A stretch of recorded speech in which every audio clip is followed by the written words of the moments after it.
So I'm here with Santi, who presented an analysis of the IRAD registry here at the VEITH Symposium 2016. The registry looked at in-hospital complications for medically treated uncomplicated type B dissection patients. What's the incidence of complications that you found in this registry, and what are the most common types?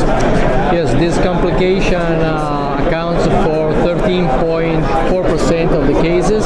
It's something that is still not completely explored, so we don't know till now which was exactly this complication, this rate of the complication. What we know is that some patient who comes to the hospital as uncomplicated, they have risk for mortality within the hospital course which range for 1 to 10%. So that's something when we start up, and then now we know that these the complication that include rupture, include other things, a visual ischemia accounts for 13.4%, which is a relevant rate.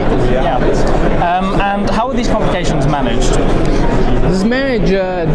They have been managed basically by TIVAR, because IRAD is an observational registry which enroll patients during the acute setting. So we have to consider that these patients has been recovered for pain, for other things. They are in the hyperacute or acute phase. So if they experience any type of complication within this in-hospital course, of course they need to be managed in an invasive way. So by far the most adopted techniques are the TIVAR, followed by target vessels, stent grafting in cases of ischemia, but by far the most adopted is TIVAR as initial procedure. And for the patients themselves, were there any specific patient characteristics which correlated with increased risk of? This is an interesting question, because we observed an interesting point. It means we have a predictor now for this peculiar group of patients, which is the higher BMI. This is typical of the IRAD registry, because observational, sometimes we observe something that was not known until that point, until we analyze the specific cohort, and doing this analysis, something unexpected or new come out. So this further underline is IRAD is a great opportunity also for making new hypotheses on the dissection, and this in this case was very typical and interesting to note this. Thank you. And were there any other conclusions that you're able to make looking at the patient's anatomies? Of course, we think that when we face with the uncomplicated patient, which initial management is always medically, we face also with the big hottest topic in this moment, which is we have to treat or not this patient with any endovascular approach, which means TIVAR and first case.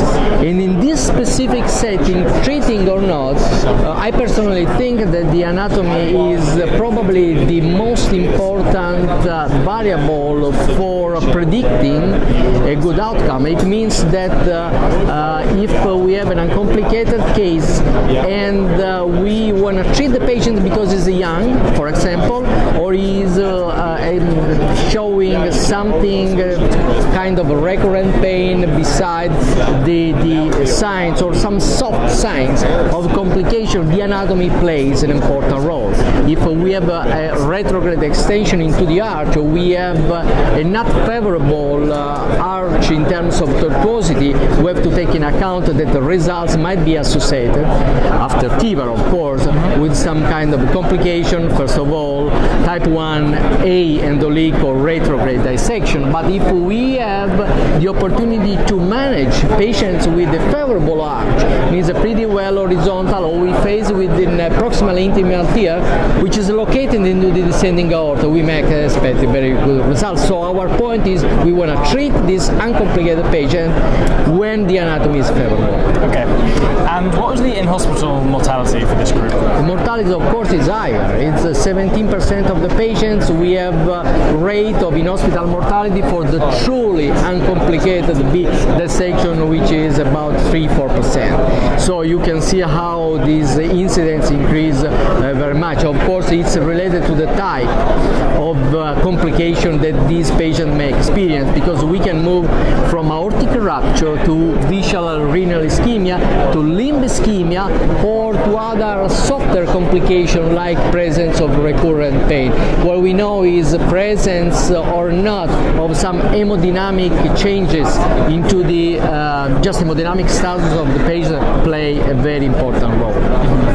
Towards the end of your presentation, you posed the question whether there was a need for more randomized controlled trials looking at the timing and the value of TVAR. What do you think? Yeah, I think that there are different points that should be analyzed separately in order to divide, as always we say, apple from oranges.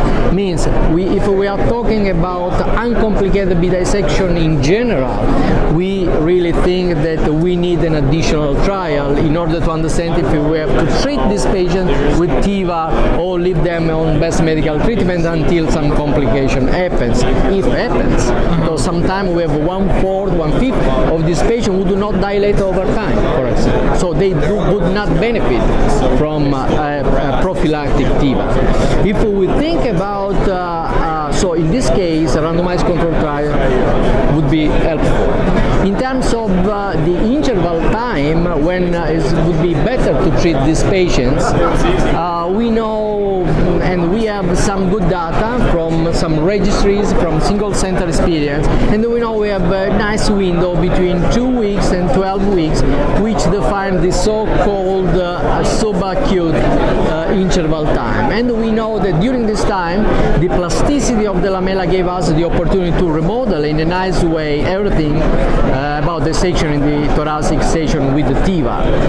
So in this case, we do not think that, I don't think that we need a randomized control trial, but we have to put much more attention in the data that are already available within the registries, within single center experience, and just taking in account and doing a better consideration and a specific analysis for those who have been treated during this interval time. So for this type of patient, no needing for randomized control study. At least that's my thought. Sure. That's very interesting analysis of an ongoing contentious debate. So thank you very much, Santi. Thank you very much. Appreciate your time.